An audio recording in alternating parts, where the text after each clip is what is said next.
Fala galera, tudo tranquilo? Bom, no vídeo de hoje é para fazer uma análise do segundo episódio da segunda temporada de Loki, né? Saiu ontem à noite e como eu vou continuar fazendo, né, as análises toda sexta-feira. Hoje é sexta-feira 13, né, cara? Que dia interessante, né? Para ver inclusive um filme de terror.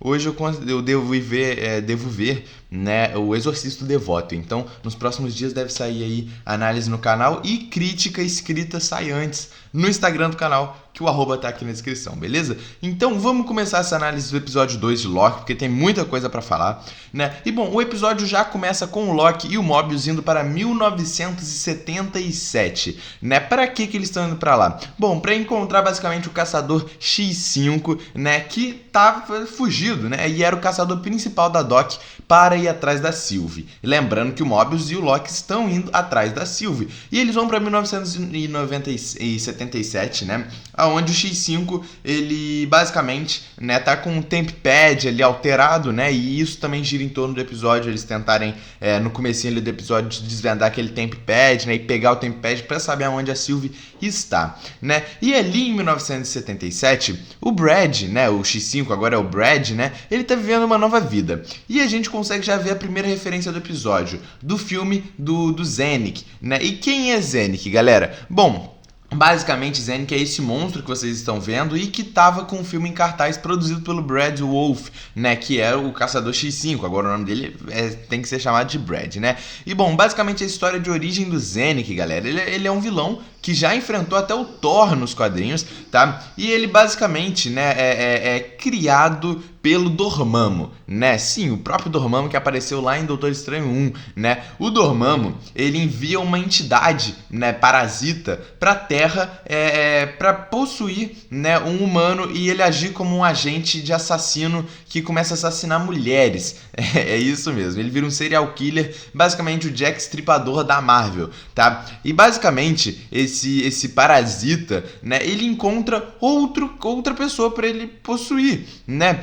E basicamente o Brad Wolf, ele entra, né, nessa história, né, quando a entidade, né, a entidade parasita, ela possui o Brad, e o ator estava conduzindo os trabalhos do filme chamado Zenek, né? E basicamente ele se transforma nesse monstrão e vira um vilão, né? Foi uma referência, né? A gente com certeza não vai ver o Zenek de verdade, o vilão Zenek nessa série, e provavelmente nem deve ver na Marvel, mas foi só uma referenciazinha, né? E bom, cara, eu achei muito maneira a perseguição ali do Brad e o Loki usando magia. Isso aqui foi muito bom, cara. Isso aqui a gente viu nos trailers e foi de empolgar. E aqui não foi diferente, né? Ele usando as magias ali na sombra. Aquilo ali foi muito doido. Aquilo ali foi muito bom, né? E, cara, basicamente tá girando ali em torno do Brad. Por que ele saiu da missão, né? E vamos lá. Ele vai ter consequências? Provavelmente não, tá? Porque como a gente já viu ali no interrogatório, ele teve acordo sim com a própria Doc para isso, né? Senão a Doc já estaria atrás dele, né? E meio que esteve, né? Quando tava podando as ramificações alheias, né? Se ele tivesse lá em 1977, ele seria podado também. Então, basicamente, isso é um resultado do caos que tá a AVT. E o caçador, né? O X5, o Brad, ele começou já a querer viver a sua vida em outra ramificação, por exemplo, onde ele é o diretor de filme, ali, o ator, no caso, né? De filme, Brad Wolf, né? E, cara, ele encontrou a Sylvie. Ele pegou a Sylvie? Não, ele cagou pra Sylvie, porque ele viu que a Sylvie também estava vivendo uma vida em outra ramificação e ele tá vivendo a dele. Então, ele basicamente cagou pra Sylvie ali e...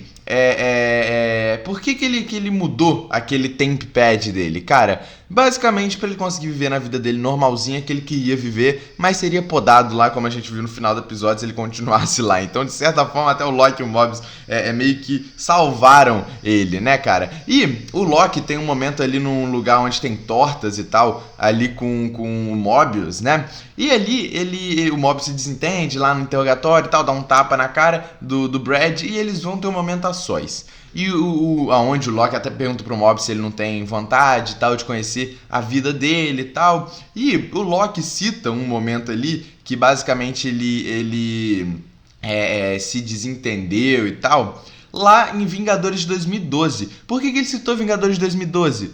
porque foi o único momento que ele viveu de fato, né? Ele viu os outros momentos que ele fez coisas parecidas lá na primeira temporada na TVzinha, mas ele não viveu aquilo, porque ele foi retirado lá de Vingadores 2012, né? Então, foi o único exemplo que ele tinha pra citar que ele viveu de verdade, né? Então, por isso mesmo que ele citou esse momento aí de Vingadores de 2012, porque foi o único momento que ele teve de dúvida ali, que ele queria atacar o seu irmão, que ele queria atacar a Terra e tal. Então, foi uma comparação ali, um exemplo que ele deu pro Mobius e o único que ele tinha de fato para dar ali de exemplo, né?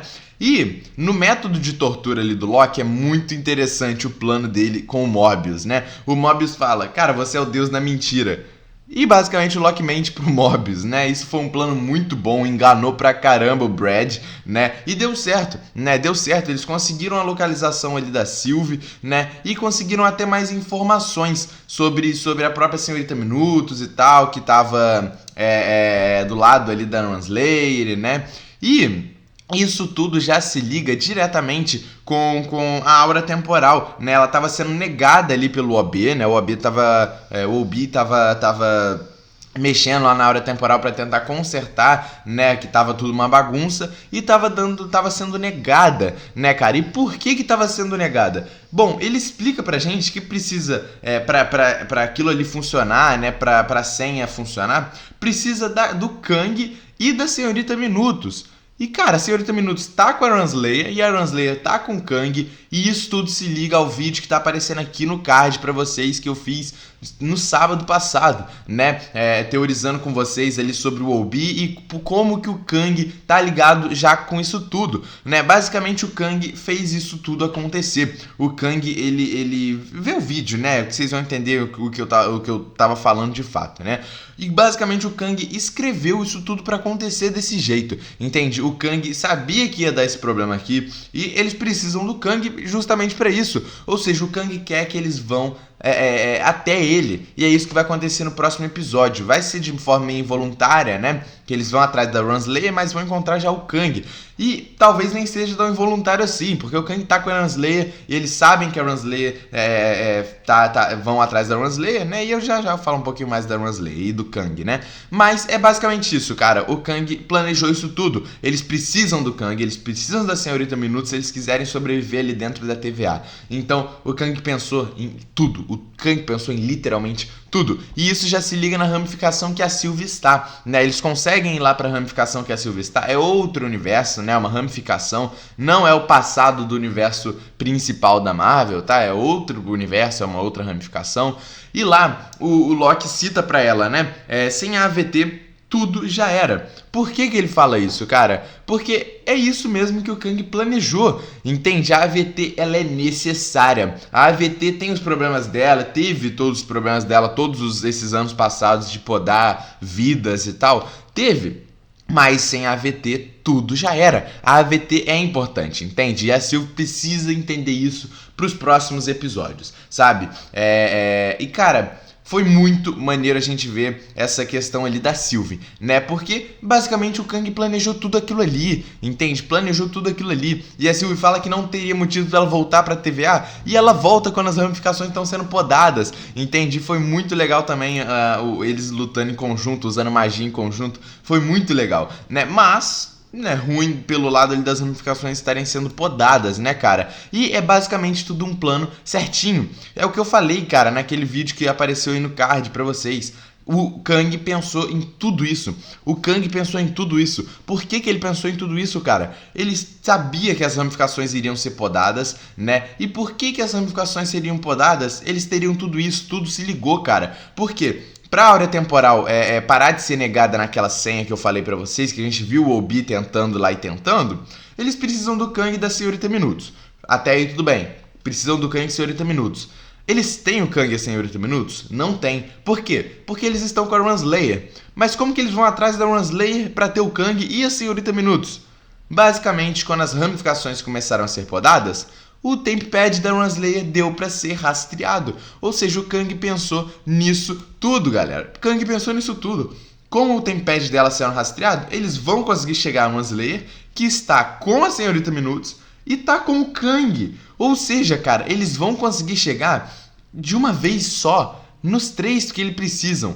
E quem pensou nisso tudo? O Kang. Entende? O Kang pensou nisso tudo. O Kang, ele escreveu, ele sabia que a Sylvie mataria ele sabia de tudo que iria acontecer e ele sabia de tudo que vai acontecer e ele já falou pra gente. Então, por isso que é importante você ver o vídeo que apareceu no card, porque lá eu falo de tudo isso, de como ele não errou em nada, do porquê que ele deixou as memórias do Obi com o Obi, né? Então, cara, tudo se confirmou, sabe? Tá se confirmando ainda, né?